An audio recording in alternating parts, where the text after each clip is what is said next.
Back when the Source engine first debuted over 25 years ago, its lighting engine was considered cutting edge for the time. However, as technology has advanced over the past 2 decades, its early 2000s limitations and Quake origins are becoming increasingly apparent, especially its heavy reliance on static, pre-baked lighting. This is why we've been hard at work on a new renderer, leveraging a technique called clustered shading. Simply put, the clustered renderer is a complete overhaul to Source's original direct lighting system, shifting most of the processing onto the GPU, eliminating the need for it to be compiled into a map. This results in far more dynamic and immersive environments than was ever previously possible in the Source engine, all while remaining fully compatible with old maps. In Source's original renderer, expensive lighting calculations had to be performed once per pixel per every light in the scene. This is a very time-consuming process, especially when there are multiple lights present. With the clustered renderer, we've lowered the number of light calculations required to render a frame with dynamic lights by several orders of magnitude, allowing many more lights to be rendered much more efficiently. While we won't be diving too deep into the technical details today, we will be releasing a separate video going in depth into how the clustered renderer works later down the road, so stay tuned for that.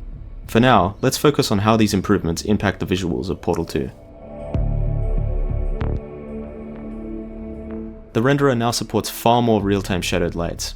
In vanilla Portal 2, if mappers wanted to create dynamic lights with real-time shadows, they were limited to an entity called a projected texture, of which only a single instance could be active at any time. This form of light was used extensively throughout Portal 2's campaign, and while for Strata we had already increased the limit of these entities to 8 per map, our new clustered renderer allows us to do far better. In the new renderer, all light entities in the engine can be rendered dynamically and cast real-time shadows, all while retaining the pre-compiled bounce lighting from the original renderer. Additionally, specular effects from all dynamic light sources are now applied to all surfaces of the world, rather than only on props with only some lights. This allows the properties of different materials to really shine, with different surface types reacting to light in a more realistic way. When combined with our new PBR shader, maps look much more lifelike and immersive. Alongside this, we've also given mappers much more control over the lights themselves. Mappers can now define how dynamic they want each light to be, ranging from fully precompiled to fully dynamic, and gain much more flexibility in defining the quality of shadows, including the ability to change their resolution at runtime.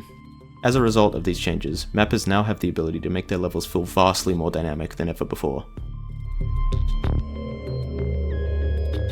We're only beginning to explore the possibilities that the new renderer unlocks for both us and mappers, and we're eager to discover new ways to enhance the gameplay of Portal 2.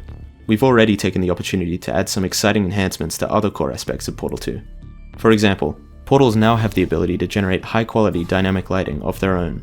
Dynamic portal lighting properly interacts with the surrounding world, helping to ground portals in the environment in a much more visually pleasing way than was previously possible.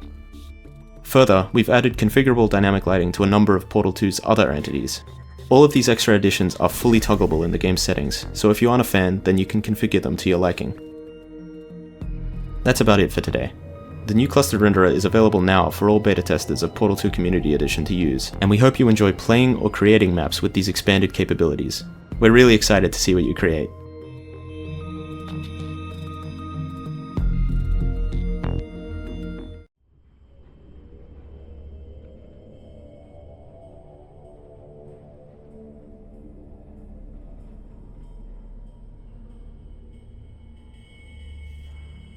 Back when the Source engine first debuted over 25 years ago, its lighting engine was considered cutting edge for the time. However, as technology has